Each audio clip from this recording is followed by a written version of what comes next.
Hello everybody! For today's video, samahan nyo kami mag-attend ng binyagan. At dahil nga hindi na kami nakapag-video sa simbahan, eto tumuloy na tayo sa reception at yan ay dito sa Tenuta La Salvia. Most likely, it took us 30 to 40 minutes bago makarating dito, pero okay lang dahil napakaganda ng reception. So pagpasok mo nga, super greenery ang makikita mo at ito ang sasalubong sa'yo.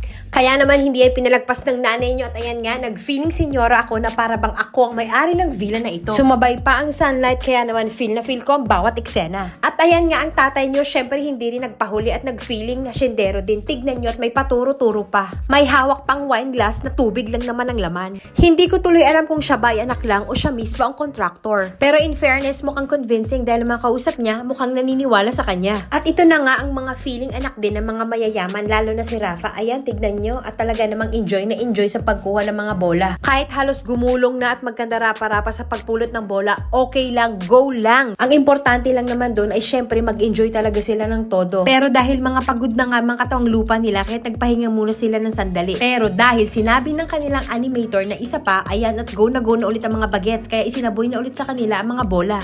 At ayan nga at nagunahan na ulit sila sa pagkuha nito. At this point in time, talaga namang pagod na sila, kaya naman nag-decide ang animator na bigyan muna sila ng ibang activities, which is ang pagdodrawing at pagdedesign na nagustuhan din naman ng mga bata.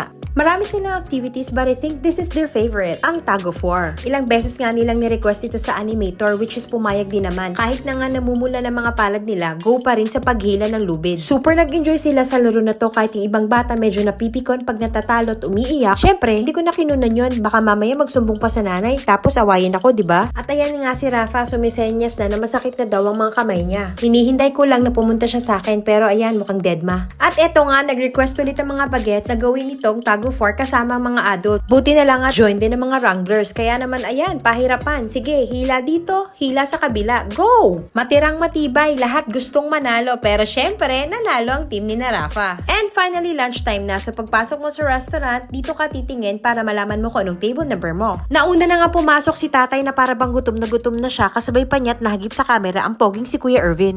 Ayan nga't naka-personalize pa mga table napkins with chocolates printed with your names. And there he goes, ang tatay nyo na talaga mang ini-enjoy every bite ng pagkain. O diba, sa bawat kagat, sarap. Syempre, hindi ako nagpahuli yan at nilantakan ko lahat. And in between every bites, dapat may pictures at videos. Kaya naman nadami din pati si Zioale, si PJ, si Alinet, at si Paring Buboy na huling-huli sa pagkagat. And this is the proudest dad that day, si Simone, na super grateful and ask everybody to make a toast para sa kanyang uniko iho na si Samuele.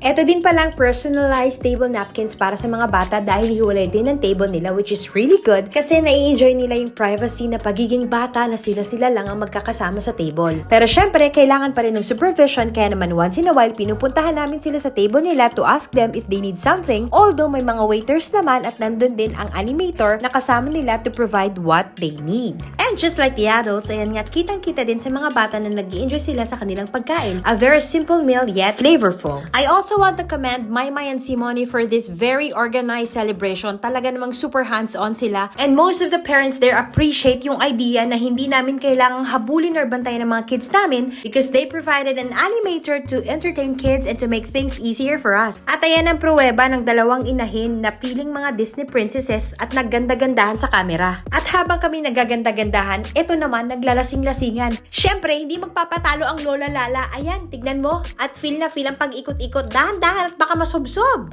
At ito na nga ang sinasabi, wag na wag niyong hahayaang maboard ang tatay nyo dahil sigurado maghahanap siya ng gagawin. Kaya naman na nakita ang cherry tree, ayan, nag-harvest bigla na para bang siyang may-ari ng farm. At isinare pa nga sa lahat para nga naman pagka nagkahulihan at may nagtanong kung sino nag-harvest ng mga cherries, damay-damay lahat. And in fairness, napakasarap ng mga cherries, hindi na nga namin nahugasan kaya tamang punas, ayos na.